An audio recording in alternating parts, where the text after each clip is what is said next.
what's happening in the transfer window at the moment. I think we're going to start with our top threes as far as who we think is the best three transfers so far.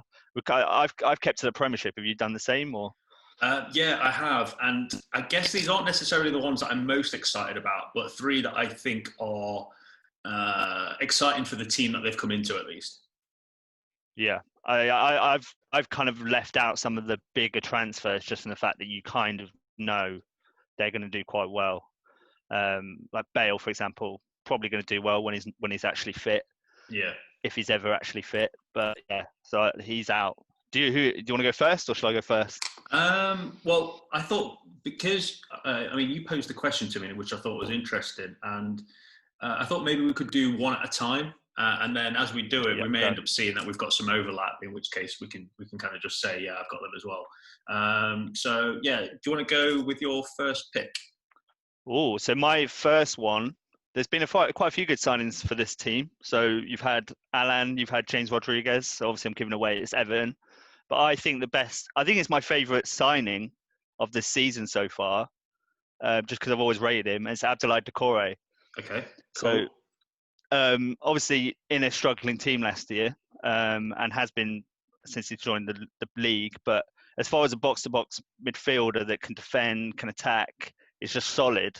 I think a lot of their players are going to do a lot better just from the fact that they've got that decent centre midfielder that can do everything.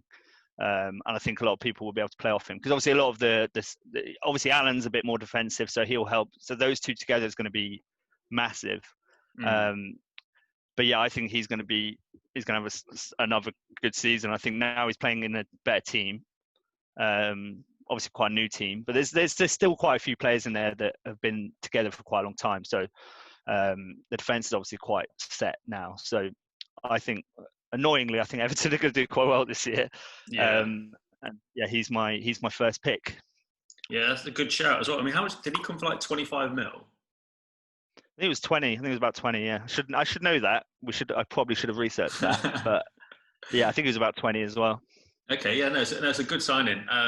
I guess the first one I'll cover then, I mean, given that we're already talking about Everton, and this one is probably a little bit more obvious, but I've picked James Rodriguez for one.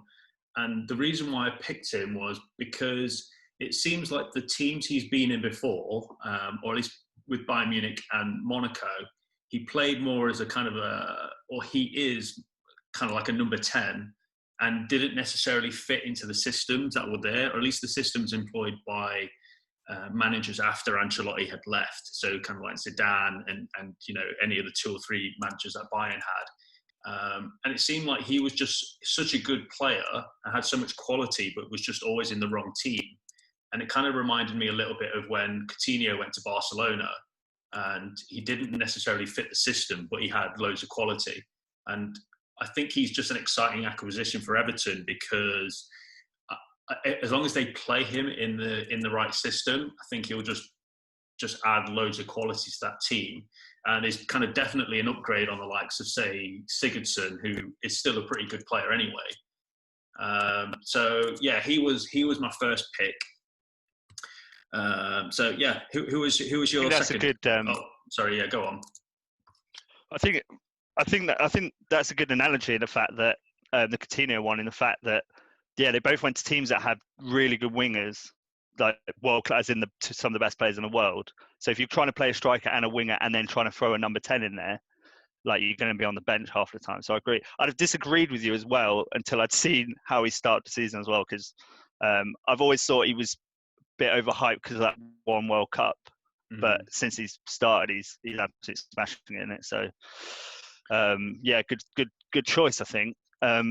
So a lot of my choices. So I've got a big signing to finish with, but my next one is Callum Wilson. I think he struggled, to be fair, in a really bad Bournemouth side that was really struggling for attack. He only got 9 goals, I think, last season, whereas I think he was the top English scorer the year before with 15. I just think in a decent attacking side, he'll do well, and I think. Not that I'm saying Newcastle will be this year, potentially, but I think it's the first time they've had a striker you can trust for a while as well. And I think playing with Andy Carroll might do him some good in the fact you get a few knocks. He seems like the kind of guy that if you get stuff knocked down to him in the box, he's going to score. So yeah, a bit of a 20 million as well. I think that's below the going rate for a proven Premiership goal scorer. So yeah, I think Callum Wilson, as much as I don't want Newcastle to do very well as well, I know we're trying to keep personal opinion away, but yeah, No. I hope that doesn't come. But no, that's fair. I mean, I don't know many people that like Newcastle either, but I don't live north, so. But no, that's a good shout. Wilson was Another team not listening. Perfect. Well, yeah, Wilson was someone I was considering putting on mine as well, because I think he is a good, like for 20 mil, that's a pretty good risk to take. Like you said, he is a proven goal scorer as well, and hopefully he's kind of with players of slightly better quality than he had at Bournemouth. So my second pick was Lallana to Brighton. And I mean, obviously he came on a free, but I feel like as long as he can stay fit, he comes in and immediately becomes Brighton's best midfielder. And you know, on the same token, one of the best players in the team. I think he will just improve the quality of everyone around him. And again, you know, I mean, a lot of it hinges on whether he can stay fit, but I feel like he could add enough quality in and around the team, so even in kind of training sessions and things like that. And it might be the difference between them getting relegated or staying up. But again, you know, I mean, we've seen how his career's panned out over the past 2 or 3 years. He's one of those players who's almost always on the treatment table. Maybe gets a handful of games spread out across the season. So it's a case of whether he can stay fit. Yeah, I think that was the only thing that made me not consider him, because I think for free, yeah, that's ridiculous. They've been lucky in the fact that Liverpool were never going to sell him, just in the fact that his contract was too big. So they managed to let it run out. Yeah, I think the only issue is going to be if he stays fit. But I think he changed the game a bit last year in the fact that he has lost a bit of pace and he was struggling to get into the Liverpool side. So he's playing deeper. I think he had some cracking games last season as well. There just wasn't many of them, either obviously being second choice or on the treatment table, as you say. So yeah, he's either a good signing for them or a good signing for their injury staff. They'll have something to do for the rest of the season. Yeah, he's keeping someone busy. If it's not the opposition, it's his physios. So who was your third pick? Exactly. Cool. So this is one of the most expensive transfers, but I'm talking about this guy's. I think he's going to be one of the best players in the world in a few years' time, and that's Kai Havertz at Chelsea. Obviously, they've spent a hell of a lot of money this summer. Obviously, they've had a few transfer periods where they couldn't really buy anyone, and I think, yeah, he's got everything. He's tall. He's 21. He'll turn up. He's almost like a Lampard. He'll turn up, score goals. Technique-wise, not many better. Box to box, fit. Seems to have a good attitude. Hasn't looked amazing yet for Chelsea, but there's definitely signs. I think that 70 million is a lot of money to spend on a player, but yeah, I think they've potentially bought one of the future all-stars in the world, I think. And yeah, another world-class German box-to-box midfielder. They seem to roll with one world-class one out at least every 5 years, don't they? So yeah, that's my one. I was looking at Ziyech and a few of the other signings they've made potentially as being my third choice, but I think Kai Havertz is a stunning signing.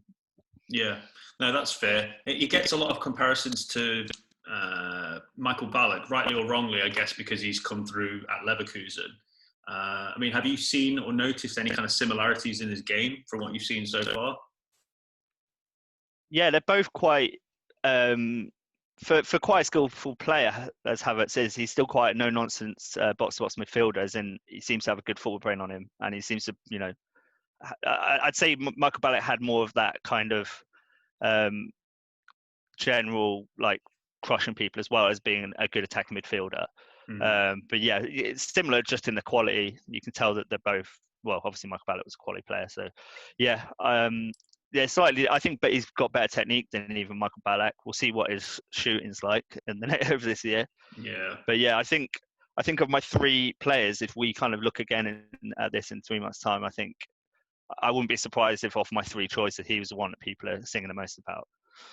Yeah, no, I can see that. I didn't catch too much of the Crystal Palace Chelsea game that finished a moment ago, but Joe Cole was creaming in his pants when he was talking about not Balak, Havertz earlier on. So yeah, Alex on the brain there.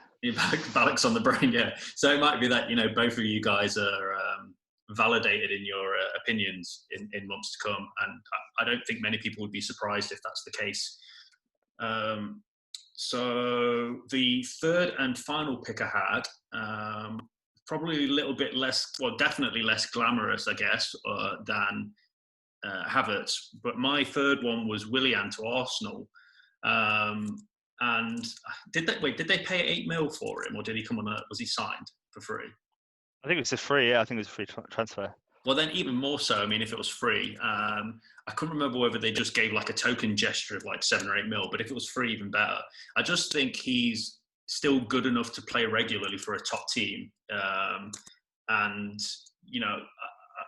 whether this is completely true, but I feel like he was pushed out of Chelsea a little bit in terms of getting into the squad, just because even though he's kind of like a Brazilian winger of sorts, he's not necessarily that as much of a flair player as the likes of some of the people that they've had over the past 10 or 15 years. If you think of kind of like Robin or Hazard.